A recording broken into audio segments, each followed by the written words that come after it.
ఆశ్రిత కులాలు అంటున్నాం, చాలా చాలా ఇంపార్టెంట్. తెలంగాణ సమాజంలో కనబడే అతి ముఖ్యమైన లక్షణాలలో ఒకటి ఆశ్రిత కులం. ఆశ్రితం అంటే ఆధారపడడం. ఇది చాలా చాలా ఇంపార్టెంట్. ఎందుకంటే సామాజిక వ్యవస్థని బలోపేతం చేస్తూ వారసత్వానికి అందించే క్రమంలో సృష్టించబడిన ఒక విధానం అవుతుంది.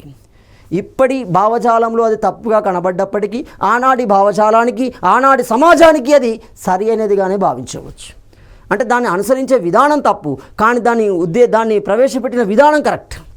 ఇక్కడ క్లియర్గా లోతుగా గమనిస్తే అర్థమవుతుంది. ఆశ్రితం యాచక వృత్తి వీరి యొక్క ప్రధాన వృత్తి అంటున్నాం. యాచకం అనేది ఇది 2 రకాల యాచకాలు ఉంటాయి. ఎక్కడ పడితే అక్కడ ఆడుకోవడం కాదు.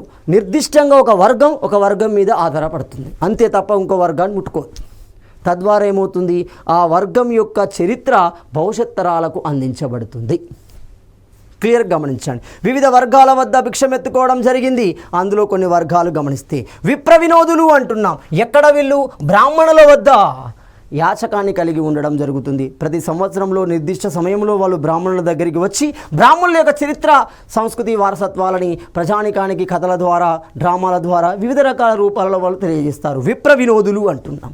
వీళ్ళు మ్యాజిక్, ఇంద్రజాలాన్ని ఉపయోగిస్తారు.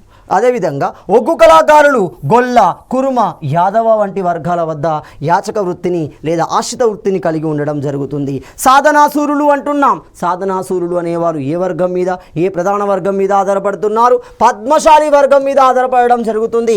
కాకిపడగల ముదిరాజుల మీద ఆధారపడుతున్నారు. మాలజంగాలు మాదిగ కులస్తుల మీద ఆధారపడుతున్నారు. వీరముష్టి ఆర్య వైశ్యుల మీద ఆధారపడుతున్నారు. వరుసబుట్టలు పెరుక వర్గం మీద ఆధారపడుతున్నారు. ఏసూటి పటం గౌడ కులస్తుల మీద ఆధారపడడం జరుగుతుంది. ఇలా మనకు ఆశ్రిత కులాలు అనేవి చాలా ఉన్నాయి.